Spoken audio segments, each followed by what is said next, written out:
السلام علیکم. زما نوم ادریس دی وروره. دا 2 کاله کېږي په ارنایي کې خوشته وایم. په کواله کې غره لاندې کړی یم، ملا مې ماته شوله، د ملا اپرېشن مې کړی دی.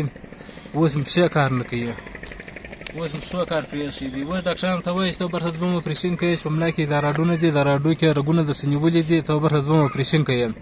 نو د دوم اپرېشن اوس په خدای که لرمه، بس وروره که څوک یو پوه راسره کوي، که څوک کومک راسره کوي وروره، که زه خدای پاک څه کوم برته به خپل قرض احسان ورکړم وروره. که څوک یو خیر راسره کوي، کومک راسره کوي، مې کور ودان وروره. خو بس د دوم اپرېشن اوس توفیق په خدای که لرمه.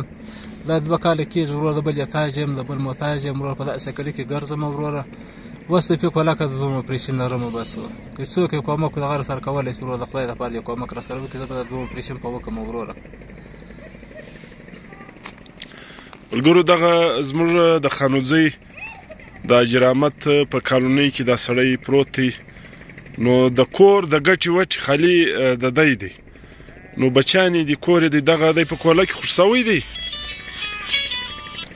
نو دی په کوله کې خوش سوی دی، د کور د ګټې وچې د کور دغه ګرد د دله غاړې دی.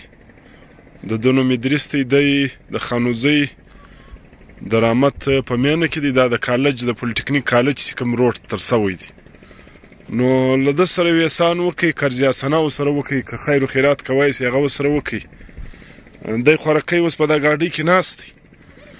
نو بهرحال زموږ ورسته دا فرض جوړی چې له موږ سره یو همسایه پروت وي، چې موږ ته خیر و خیرات هم ورسره وکړو، خپل زکات هم ورکړو.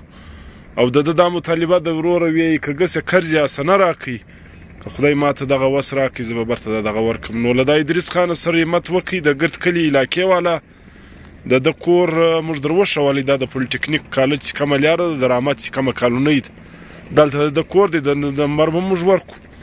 نو له دغه سړي سره همت وکړي. کور مو ودان. ډېره مننه.